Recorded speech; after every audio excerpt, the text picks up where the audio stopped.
Hello everybody. In this video we'll talk about pivot table, and if you have not worked with pivot table before, you will love this new feature of Excel.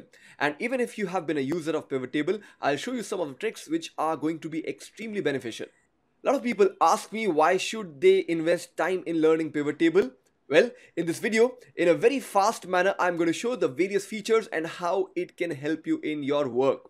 So if you are interested in knowing the details, you will have to watch the other videos, but right now let me take you through a roller coaster ride.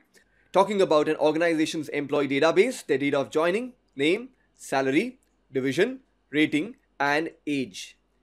So primarily I've taken a data which spans over roughly 400 row items, and I want certain reports to be generated out of it. So I press Ctrl A, I go to insert, I go to pivot table. Okay, now mind you, this is a very fast track video just to show what are the possibilities in pivot table on an overall basis.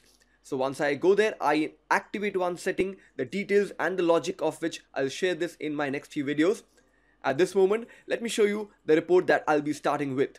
So I want division wise salary details in terms of how much salary cost has been incurred by this organization.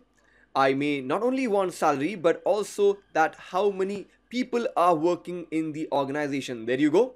Not only that, I also want the average salary per employee per division. Maybe that gives an hint that which division should I target for.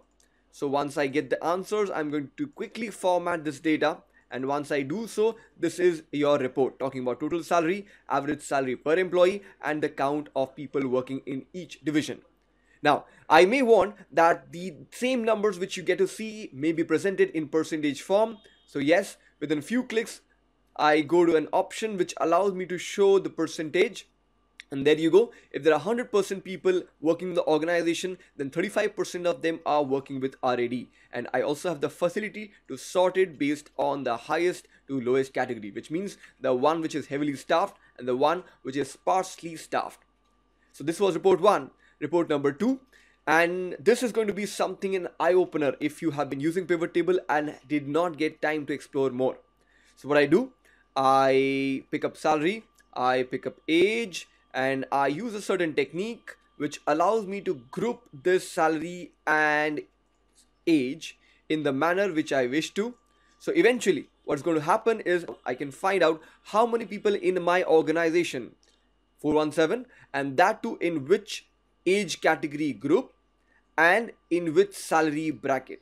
Not only that, I may wish to find out what has been the sequence of recruitment, what has been the trend for recruitment. So I may as well as use DOJ, date of joining, group it, and once I do so, I choose months and years both, and whoop, I get a report which tells me year wise, month wise, people who would perhaps be joining this organization.